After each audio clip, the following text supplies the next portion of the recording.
Assalamualaikum warahmatullahi wabarakatuh. Perkenalkan, nama saya Dede Rahmat dari program studi Ilmu Komputer Universitas Bogor Raya.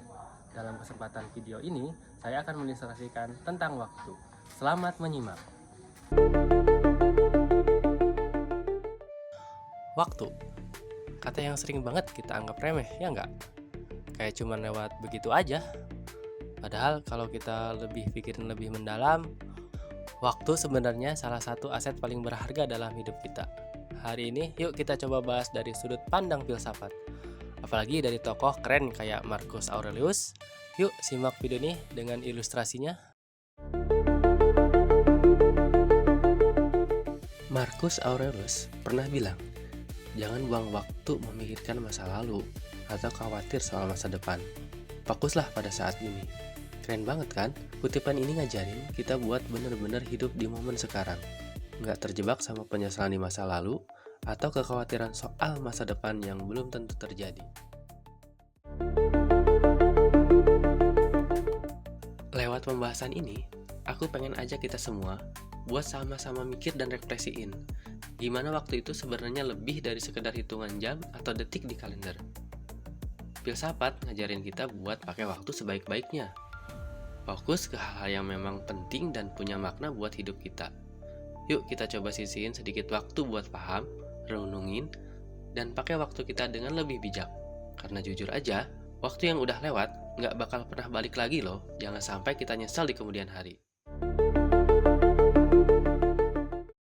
Pernah nggak sih kamu merasa waktu berlalu super cepat pas lagi seneng-senengnya?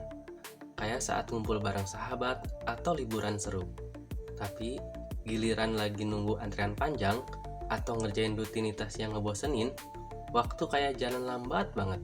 Nah, ini bukti kalau waktu itu sebenarnya nggak mutlak. Semuanya tergantung dari cara kita ngerasain dan ngisi tiap momennya. Disinilah filsafat bisa bantu kita untuk memahami kalau waktu itu bukan cuma soal jam atau menit, tapi lebih soal pengalaman dan makna yang kita kasih ke tiap detiknya. Menurut Stoicisme, waktu itu harus dimanfaatin sebaik mungkin. Filosofi ini ngajarin kita buat fokus ke hal-hal yang ada dalam kendali kita, kayak tindakan dan keputusan yang kita ambil, daripada capek-capek mikirin hal-hal yang nggak kita bisa ubah.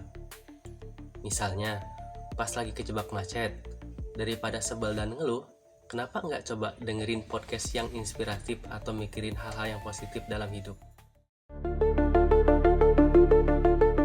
Stoicisme ngajarin kita bahwa meski situasi nggak ideal, kita masih punya kontrol gimana cara kita menghadapinya.